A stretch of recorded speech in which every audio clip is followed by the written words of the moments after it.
Speaking of nonsense, how did you get 86 from Caesars? Oh, yeah. Are you able See, to talk about that? yeah, they still haven't told me why I'm 86th from every Caesar's property for life. Uh, They just got new owners, so maybe they'll undo it. yeah, I don't know. I don't know even know if they're open. I lasted longer than Caesar's did. I They heard it was banned me and then they had to shut their doors. I heard it was because you gave them a poor review on Yelp. Yeah, the Rio is evidently a Caesar's property, and I left a very scathing review on TripAdvisor and Yelp about the Rio after staying there. And then all of a sudden, I got a letter, unsigned letter, but I did fact check that I am banned. That says I'm no longer welcome at any of their properties. I also got one of those like free junkets to Laughlin, Nevada, Okay. and just call and make a reservation. And I go, fuck it. I had time and my tour manager needed a vacation. I go, me and Chaley, we'll go. And I spent like an hour on hold and then got disconnected and called back and spent another hour on hold and then went through all the bullshit. And then they started jacking me up. Okay, we just need a credit card for the like $79 fee. I go, wait, it says free vacation. $79 a person. I could drive there for less money, you fucking assholes. And I think I did tell the girl that I hope her baby died or something to that Oh. effect and hung up. So it might be that. Okay. It might be that. That could have done it. That Could have been there. that customer abuse thing. I'm surprised Steve Sisolak himself didn't barge into my office and tell me I'm banned from all Caesar's properties. Jesus. That's pretty good. So you don't love babies or kids. I hate babies. I hate children. You do? Yes. I have friends that they tell me, oh, yeah, we're pregnant. She's having a baby. And I don't talk to them again. And immediately in my mind, I take them out of my phone. You make a mental note not to hang out with those people anymore. Yeah. Tell me about you. What's going on? Have you been open? Yeah, How goes the outside world. We opened on June the 4th. We shut down March the 17th, and at the governor's order. Don't panic. I'm just making a drink while I listen. No worries. What are you drinking? I don't know yet. We'll see what we got. Okay, so we got shut down on March 17th, and we were closed for, I want to say, 86 days until June the 4th. And we reopened the first day that we could.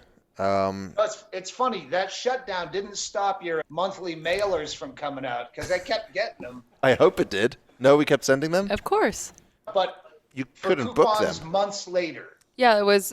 Yeah, we kept Oh, sending them for out. dates once we... Yeah, but that was difficult because we kept talking about it and saying, are we going to send these not knowing if we're going to be allowed to have it reopened by then or not?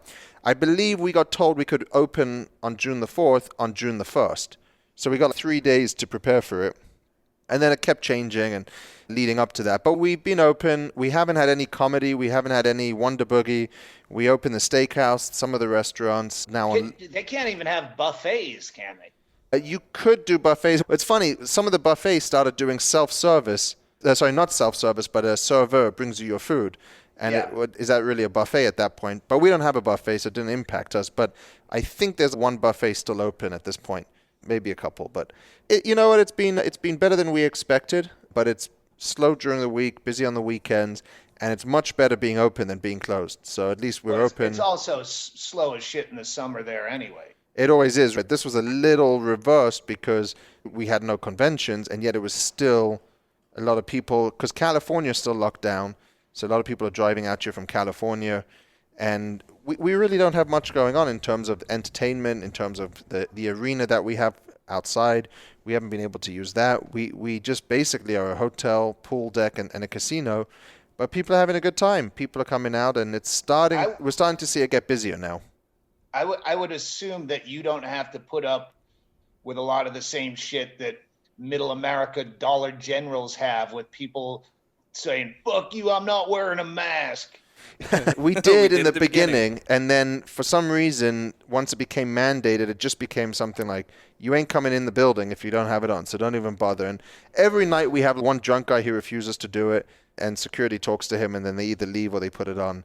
But it hasn't been bad considering some of the stories we've heard about people just absolutely refusing flat out.